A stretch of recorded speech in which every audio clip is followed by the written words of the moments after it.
Hello students, very welcome to on Exam Niti. सही नीति सही दिशा। स्वागत है आप सबका एग्जाम नीति पर मेरी यानी माधवी कुशाल गौड़ के साथ। कैसे हैं आप सब? आई होप आप बहुत अच्छे हैं और कुछ अच्छा सीखना चाहते हैं। तो फिर ठीक है, आज एक बहुत ही ज्यादा कॉम्प्लिकेटेड से इशू को, कॉम्प्लिकेटेड से टॉपिक को हम कितनी आसानी से कितना इजी बना लेंगे सीखेंगे। आज हम सीखेंगे कि टू के साथ आईएनजी कब लगाया जाता है। ठीक, हमें हमेशा बताया गया है कि टू के साथ जब भी देखिए वर्ब को तो अपनी फर्स्ट फॉर्म में लगा दीजिए। ठीक है, टू के साथ वर्ब की फर्स्ट फॉर्म इंफिनिटिव कहलाती है, लेकिन कब कब ऐसा होगा कि टू के साथ आईएनजी लगेगा। ठीक है, बात करते हैं आज के सेशन में where do we use to with ing, right? Where do we use to with ing? So there are two cases where we can use to with ing.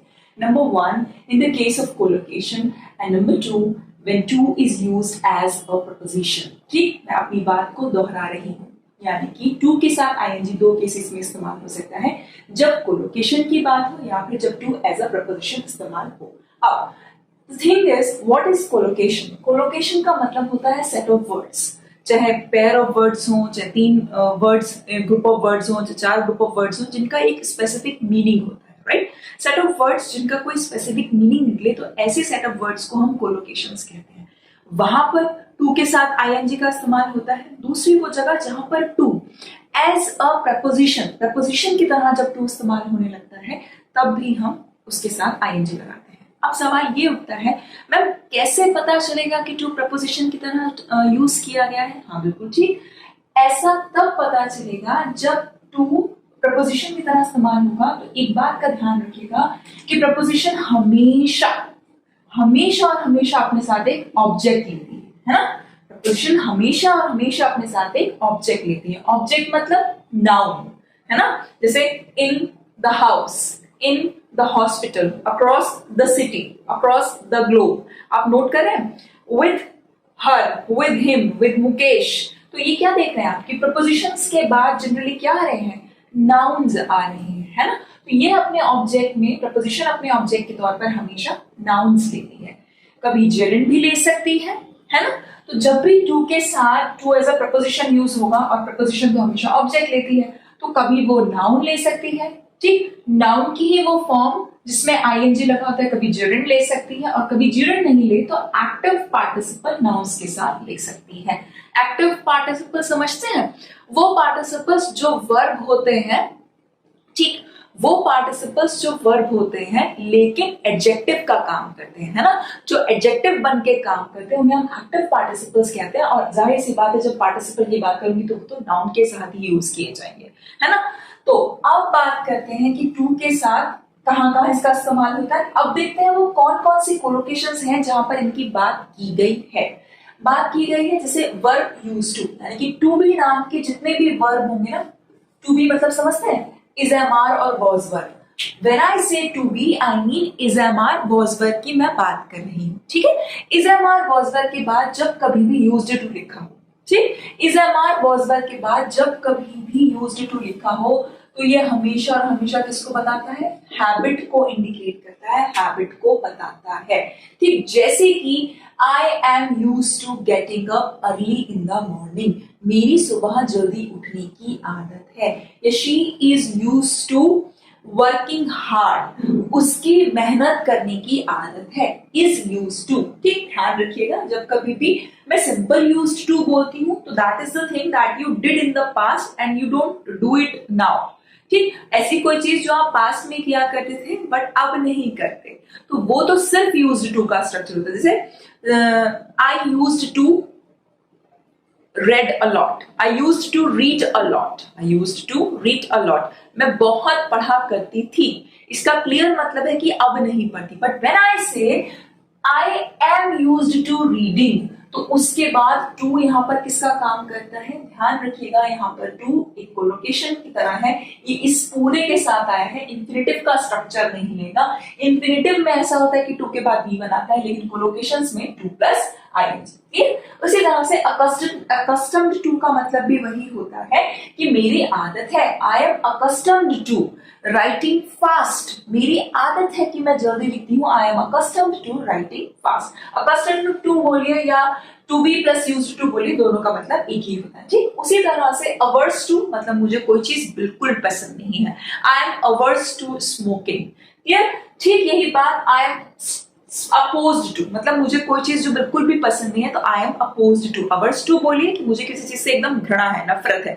उसी तरह से व्हेन आई से अपोज्ड टू, इसका भी यही मतलब होता है, I am opposed to talking loudly, मैं जोर से बोलने से बिल्कुल खिलाफ हूं, मुझे वो चीज बोलना बिल्कुल पसंद नहीं है। ठीक इसी बात को मैं इस तरह से कहती हूँ, आई ऑब्जेक्ट टू, मैं किसी भी चीज को ऑब्जेक्ट कर सकती हूँ जो मुझे पसंद नहीं। For example, I object to gambling और आई ऑब्जेक्ट टू टेकिंग और कंज्यूमिंग अल्कोहल। समझ में आ रहा है? इन सब के साथ टू है, ठीक, टू है, लेकिन बावजूद इसके किसका काम कर रही है? कोलोकेशन बने हुए हैं, इसलिए इनके साथ यहाँ पर ये प्रपोजिशन की तरह काम कर रहा है। वर्ब हमेशा आईएनजी फॉर्म में आ रहा है, जीरल फॉर्म में आ रहा है।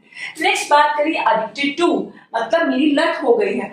I am addicted to getting up, I am addicted to waking up late, मेरी आदत हो गई है मैं कि देर से सो के उठता हूँ। या someone is addicted to smoking, ठीक, कोई एडिक्टेड हो जाता है स्मोक करने का, तो वो एडिक्टेड टू, जिसकी लत पड़ जाती है। उसी तरह से लुक फॉरवर्ड की जब मैं बात करती हूँ, तो ये भी एक बहुत अच्छी कोलोकेशन है। लुक फ्रेजल वर्ब भी कहते हैं, बिल्कुल है, ठीक, लेकिन लुक फॉरवर्ड के साथ टू लग गया तो वो हमेशा एक कोलोकेशन बन गई, 2 से 3 वर्ड्स का एक सेट बन गया। इसका मतलब होता है इंतजार करना, उम्मीद करना। तो आई होप टू जिससे होता है वही इसका मीनिंग करता है कि आई होप। तो I look forward to meeting you, मैं आपसे मिलने की आशा करती हूँ, ठीक। उसी तरह से प्रोन टू मतलब ऐसा होता है कि वल्नरेबल होना, है ना, वल्नरेबल होना या किसी चीज के लिए बहुत ज्यादा ऐसा होना कि ससेप्टेबल हो जाना किसी चीज के लिए, तो प्रोन टू। तो आप बोल सकते हैं कि he is prone to committing crime, उसकी जब क्राइम की बात आती है ना, तो वो तो prone to है, मतलब vulnerable है, उससे हो ही जाता है कोई ना कोई क्राइम, ठीक है। with a view to किसी के opinion, कोई opinion रखते हुए, with a view to tackling environment problems और with a view to tackling population explosion, उस व्यू को ध्यान में रखते हुए कि हमें पॉपुलेशन एक्सप्लोजन को ठीक करना है। We are taking some measures, हम कुछ मेजर्स ले रहे हैं, हम कुछ उपाय ले रहे हैं, क्लियर। टू के बाद क्या लगेगा? आईएनजी। उसी तरह से नेक्स्ट गिवन टू के बाद भी आईएनजी लगेगा। ठीक इसी तरह से इन एडिशन टू मतलब कोई काम करने के साथ साथ, ये तो चल रहा है, इन एडिशन टू प्लेइंग यानी कि खेलने के साथ साथ he studies as well, in addition to playing he studies as well, यानी कि पढ़ने के खेलने के साथ साथ वो पढ़ता भी है। टेकन टू के साथ भी क्या लगेगा? आईएनजी लगेगा। और हमेशा इस बात का ध्यान रखिएगा कि टेकन टू के बाद भी आईएनजी लगता है, ठीक। उसी तरह से एडमिट टू मतलब कोई चीज नेगेटिव ही होती है जनरली, जिसे लोग एडमिट करते हैं, स्वीकार करते हैं। So he admitted to committing a crime, उसने एडमिट कर लिया कि उसने क्राइम किया है। He admitted to committing a crime, ठीक। नेक्स्ट आया रिजॉर्टेड टू, किसी चीज को लेकर जब आप रिजॉर्टेड टू बोलेंगे, फिर भी ध्यान रखिएगा कि इसके बाद वर्ब में क्या लगता है? आईएनजी लगता है। उसी तरह से कन्फेस्ड टू भी वही सेम मीनिंग देता है जो एडमिट टू देता है। कन्फेस्ड टू का मतलब भी सेम हुआ, ठीक। He confessed to murdering a man, उसने एक आदमी को मर्डर करने के बारे में कन्फेस किया कि उसने ऐसा किया है, ठीक। या he confessed to stealing money from his cupboard, उसने कन्फेस किया कि उसने उसके कबर्ड से पैसे चुराए थे। एडजस्ट टू मतलब तुम्हें एडजस्ट होना पड़ेगा, तुम्हें इस चीज का अपने आप को आदी बनाना होगा, तो एडजस्ट टू भी यूज किया जाता है, ठीक है। So you need to adjust to studying till late, you need to adjust to getting up early. If you live here, you need to adjust to, अगर आप यहाँ रहना चाहते हैं, if you want to live here, if you want to live here, you need to adjust to getting up early in the morning. आपको जल्दी उठने का आदी होना पड़ेगा, ये नेक्स्ट। उसी तरह से आता है get round to. Get round to का मतलब होता है बहुत सारे डिलेज के बाद फाइनली कोई काम कर ही डालना, ठीक है।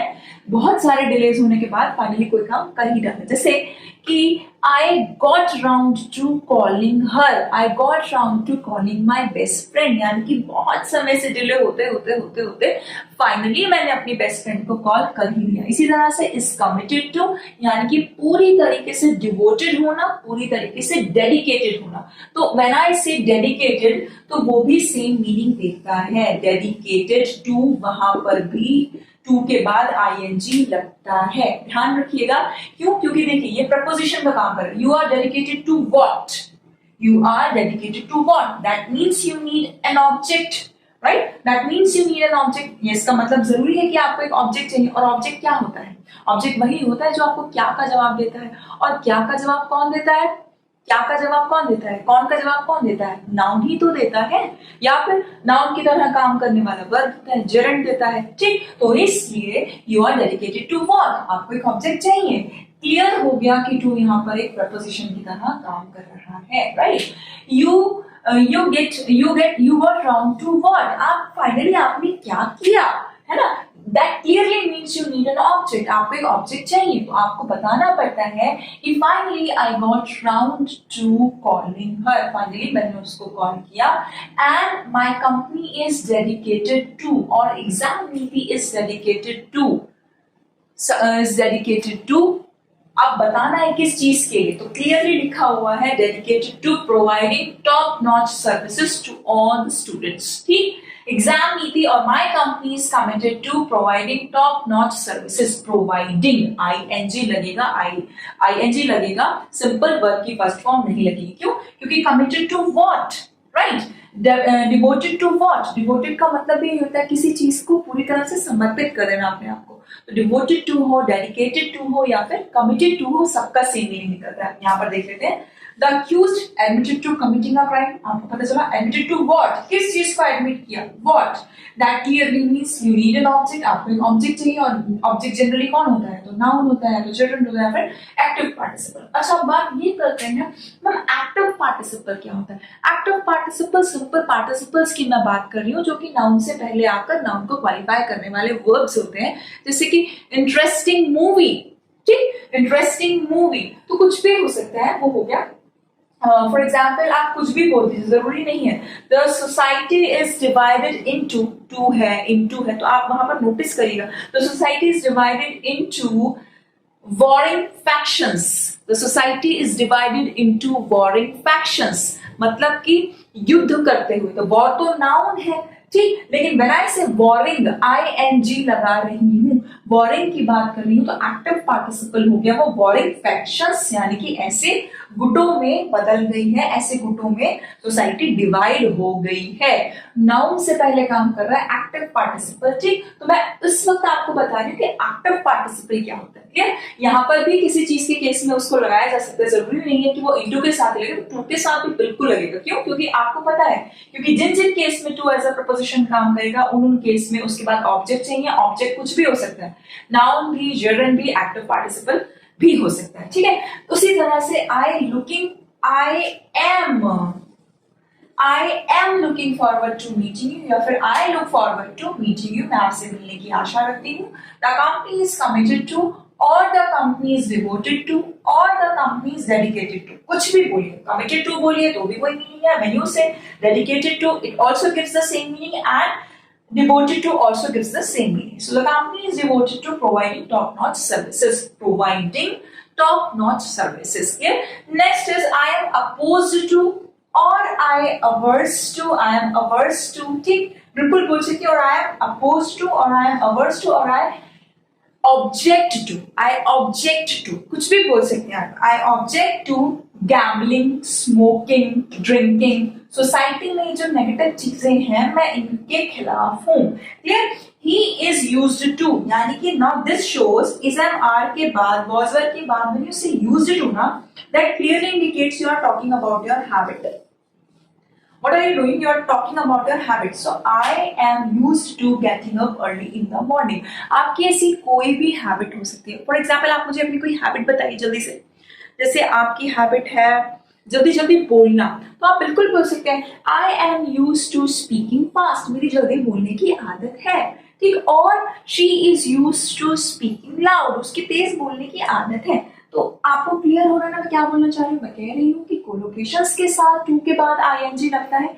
कोलोकेशंस मतलब दो से ज्यादा वर्ड्स के पैर, 3 हो 4 हो, जिनका एक स्पेसिफिक मीनिंग हो, है ना।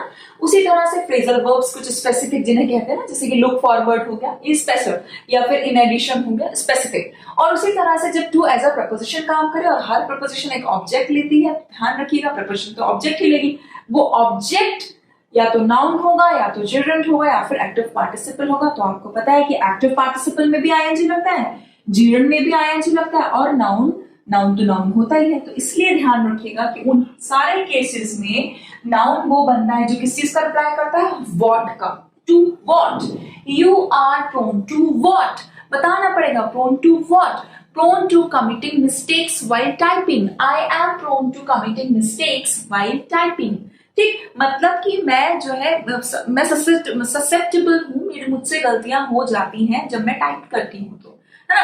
तो इन बातों का ध्यान रखिएगा, इन स्पेसिफिक कोलोकेशंस को ध्यान रखिएगा, इस रूल को, इस गोल्डन रूल को ध्यान रखिएगा। ये गोल्डन रूल ना सबसे ज्यादा इंपॉर्टेंट रूल है, इससे कहीं बाहर कुछ नहीं है। ठीक, ये आपको कोई क्लियर कर पाएगा, कोई क्लियर नहीं कर पाएगा, लेकिन सारी बातें मैं आपको क्लियर कट बता देती हूँ। ठीक, तो इस चैप्टर के लिए, जिसके लिए आपको अब कहीं से भी उठाकर कोई बुक नहीं पढ़नी पड़ेगी, इसको बहुत अच्छे से अपने पास नोट कर लीजिएगा, लिख के रख लीजिएगा, ठीक है। और जब मैं बता रही हूं तो अगर अभी समझ नहीं आया तो वीडियो को पॉज करके वापस बैक कर करके देखिएगा, राइट। नोट्स बनाते चलिए। आई होप ये सेशन फ्रूटफुल था और आपने यहाँ से कुछ सीखा। इफ यस तो प्लीज हिट अ लाइक। तब तक के लिए थैंक यू।